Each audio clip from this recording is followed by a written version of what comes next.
जय सिया राम। सब सुख लहे तुम्हारी सरना, तुम रक्षक काहू को डरना। जहाँ जहाँ श्री राम नाम का संकीर्तन होता है वहाँ पे श्री हनुमान जी उपस्थित हो जाते हैं। बाबा नीम करोली जी महाराज के बारे में काफ़ी लोग लिख करके भेजते हैं कि उनकी पूजा हम कैसे करें, चूँकि बाबा जी की महिमा से जैसे जैसे लोग परिचित हो रहे हैं, ये मन में इच्छा जगनी स्वाभाविक है कि आखिर हम उनकी आराधना कैसे करें। तो बाबा जी के जीवन काल में जब बाबा जी की लीला इस धरा पे चल रही थी, उस वक्त भी कुछ लोगों ने एक युक्ति निकाली थी कि बाबा जी कैसे उनको बुलाया जाए। कि बाबा जी अपने राव में रहते थे। बाबा नीम करोली जी महाराज कहाँ जाएंगे, किधर जाएंगे, कहाँ मिलेंगे, कोई नहीं जानता था। कोई मोबाइल फ़ोन का उस वक्त जमाना भी नहीं था कि बाबा जी से संपर्क साधा जा सके। हाँ, बाबा जी ही जब कृपा करते, वही जब चाहते तब लोगों से मिलते थे।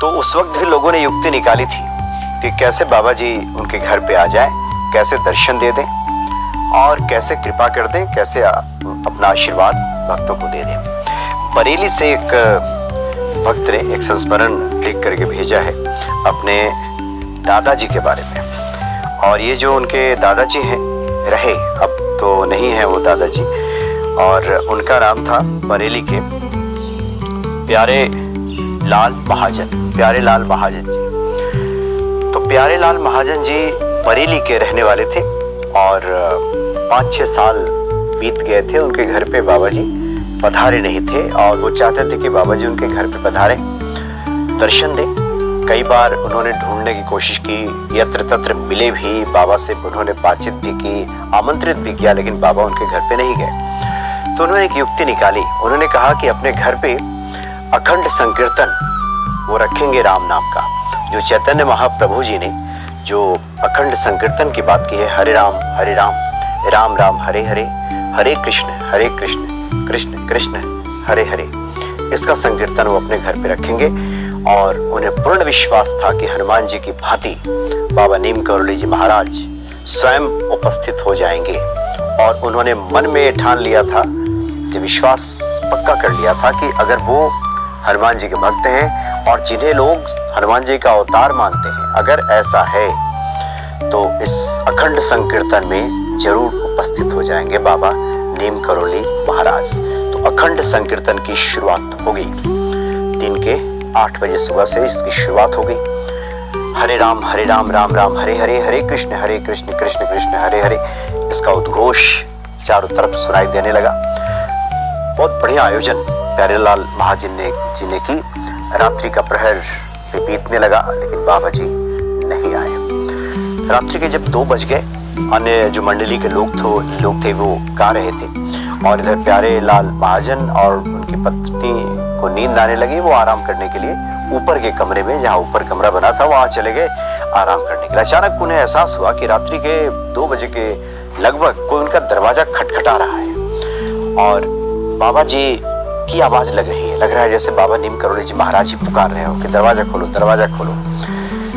तो प्यारेलाल महाजन जी की पत्नी ये कहती हैं कि पति की नींद उस वक्त नहीं खुली, उनकी नींद खुल गई, लेकिन वो डर गई। इतनी रात्रि में और ये ऊपर अंदर आकर के भला कौन खटखटा रहा है, वो डर गई। डर के मारे सहम करके चुप हो गई, कुछ बोली ही नहीं। और कुछ देर के बाद ये दरवाजा खटखटाने की आवाज बंद हो गई। सुबह हुई, उठी, उन्होंने बताया कि रात में कोई दरवाजा खटखटा रहा था। पति ने कहा कि तुम्हारा वहम हो सकता है, नीचे इतने सारे लोग बैठे हैं, भला कैसे कोई ऊपर आ जाएगा और इस तरह से दरवाजा खटखटाएगा, ये वहम हो सकता है। लेकिन तभी एक फोन आया, एक भंडारी जी बरेली में रहा करते थे, उनके घर से, कि बाबा नीम करोली जी महाराज आपसे टेलीफोन पे बात करना चाह रहे हैं। तो बाबा का नाम सुनते ही ये जो दंपत्ति हैं, इनकी आंखें नम हो गई कि संकीर्तन चल रहा है और बाबा ने फोन किया है। तो बाबा नीम करोली महाराज जी ने फोन पे कहा कि तुमने तो दरवाजा नहीं खोला, मैं तो आया था, रात में दरवाजा तुम्हारा खटखटा रहा था, तुमने तो दरवाजा ही नहीं खोला। तब उनकी पत्नी को लगा कि ये उनका वहम नहीं था, स्वयं बाबा नीम करोली जी महाराज आए थे और उनका दरवाजा खटखटा रहे थे। तो ये जो युक्ति थी ये काम कर गई कि अगर राम नाम का संकीर्तन किया जाए और रामायण का पाठ किया जाए तो बाबा नीम करोली जी महाराज अवश्य वहां पे आ जाते हैं। अगर भक्ति है, श्रद्धा है, विश्वास है और इस अनुरूप अगर कार्य चल रहा है तो बाबा जी प्रत्यक्ष या अप्रत्यक्ष, भक्तों का कहना है, किसी भी रूप में जरूर उपस्थित हो जाया करते थे, जिसका जैसा भाव। अब यहाँ इन लोगों का भाव था कि बाबा जी आ जाएंगे, इससे बाबा जी आ गए। और उसके बाद ये युक्ति चल पड़ी थी, जहाँ कहीं लोग चाहते थे कि बाबा उनके घर पे आए तो इस तरह के अखंड रामायण, अखंड संकीर्तन का पाठ शुरू हो जाता था और बाबा जी वहां पहुंच करके उनको अनुग्रहित किया करते थे। आज भी जिन घरों में रामायण का पाठ होता है, राम नाम का संकीर्तन होता है, हनुमान जी की पूजा आराधना होती है, वहां बाबा जी का आशीर्वाद स्वतः पहुंच जाता है। ऐसे अनगिनत लीलाएं हैं बाबा जी को लेकर के, इसकी चर्चा होती है कि कहां कहां बाबा जी किस रूप में पहुंच गए और भक्तों को अनुग्रहित कर दिया।